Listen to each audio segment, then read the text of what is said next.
En parlant des jeunes, Nabil Djelit, je voudrais savoir votre avis par rapport aux joueurs binationaux qui hésitent à choisir l'Algérie, à l'image de Ryan Cherki, l'attaquant de l'Olympique lyonnais.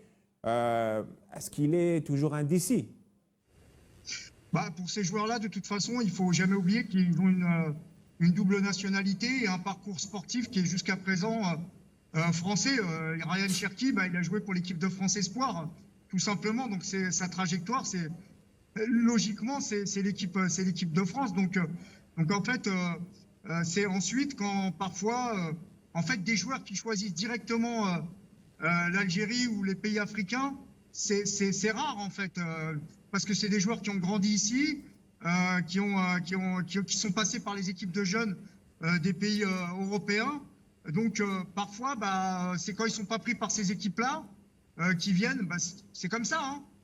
Il faut dire la vérité. Hein. Il y en a très peu qui viennent comme ça spontanément. Là, l'Algérie, elle a eu de la chance. Il y a des joueurs qui sont venus un peu spontanément, là, comme par exemple Bouanani. Là, par le passé, on avait eu par exemple Karim Ziani qui était venu directement. Mais Ryan Cherki, il est formé en France, donc il est aussi, comment dire, sollicité par l'équipe de France. Et il est possible qu'il aille jouer avec l'équipe de France. Et pour lui, ce serait un choix normal et naturel. Voilà, quoi. Il n'a pas été formé en Algérie, il n'a pas joué dans les catégories jeunes algériens. C'est pas quelque chose qui se fait comme ça, en fait. Maintenant, c'est vrai que l'Algérie, c'est quand même un pays attractif.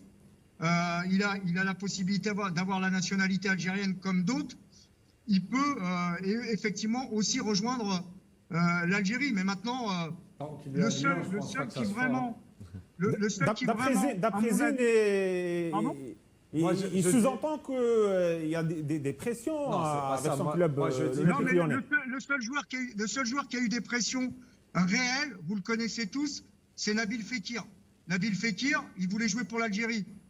Voilà, il a son club, tout l'environnement a fait qu'il aille en équipe de France. Mais en tous les cas, il y a des non-dits, Nabil. Moi, je pense que je reste sceptique. Tant que Ryan est à Lyon, je ne pense pas qu'il pourra rejoindre les rangs de l'équipe nationale, même si sa volonté était de jouer pour l'Algérie. Non, parce que l'ambiance, elle a changé à Lyon. C'est plus le même président, c'est plus le même environnement. S'il décide d'aller jouer en équipe d'Algérie, Textor, il est américain, il s'en fout complètement. Ce qui l'intéresse, c'est de savoir quelle est la valeur marchande du joueur. Et si le joueur, il performe, ce qui l'intéresse, c'est de le transférer. Maintenant, on peut devenir une star internationale en choisissant des sélections africaines.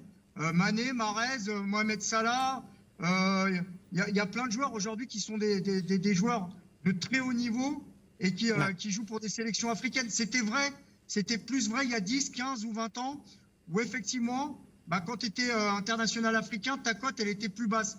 Mais aujourd'hui, regarde Marmouche. Marmouche, il joue pour l'Égypte, il a signé à Manchester City pour 80 millions d'euros.